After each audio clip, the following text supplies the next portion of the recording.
আসসালামু আলাইকুম রহমতুল্লাহি বারাকাতু। আল্লাহ সূরা কাহাফের 22 নম্বর আয়াতে বললেন, আল্লাহ তার রাসূলকে বললেন, হে আমার রাসূল, বিতর্ককারীরা কাহাফের গুহাবাসীদের সম্বন্ধে বিভিন্ন কথা বলবে। কেউ বলবে তারা ছিল তিনজন, চতুর্থ হলো তাদের কুকুর।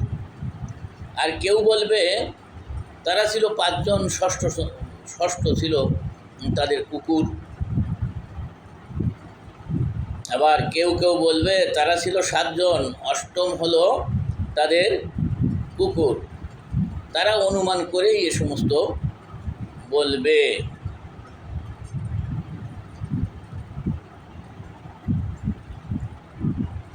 হে রাসূল, আপনি বলুন তাদের সংখ্যা কত ছিল সেটা আমার আল্লাহ অধিক ভালো জানেন। খুব কম লোকেই তাদের ব্যাপারে জানতো। সুতরাং স্পষ্ট আলোচনা ছাড়া আপনি তাদের ব্যাপারে বিতর্ক করবেন না, এবং আপনি তাদের ব্যাপারে কারো কাছে জানতেও চাবেন না। তারপর 23 নম্বর আয়াতে আল্লাহ বলেন, হে রাসূল, আপনি কোনো কিছুর ব্যাপারে মোটেই বলবেন না যে নিশ্চয়ই আমি তা আগামীকাল করব। অবশ্যই আপনি বলবেন আল্লাহ যদি চান। আর যখন ভুলে যান তখন আপনি আপনার রবের জিকির করুন এবং বলুন, আশা করি আল্লাহ আমাকে এর চেয়ে সত্য পথে হিদায়াত দেবেন।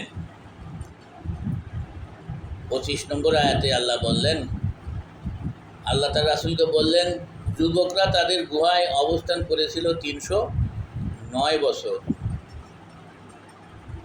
হে রাসূল, আপনি বলুন তাদের গুহায় অবস্থান সম্বন্ধে আল্লাহই অধিক ভালো জানেন।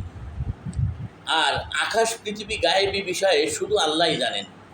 এ ব্যাপারে তিনি উত্তম দ্রষ্টা ও উত্তম শ্রোতা। তিনি ছাড়া তাদের কোনো অভিভাবক নাই, আর আল্লাহ তার সিদ্ধান্তে কাউকে শরীক রাখেন না। আশা করি বুঝতে পারছেন।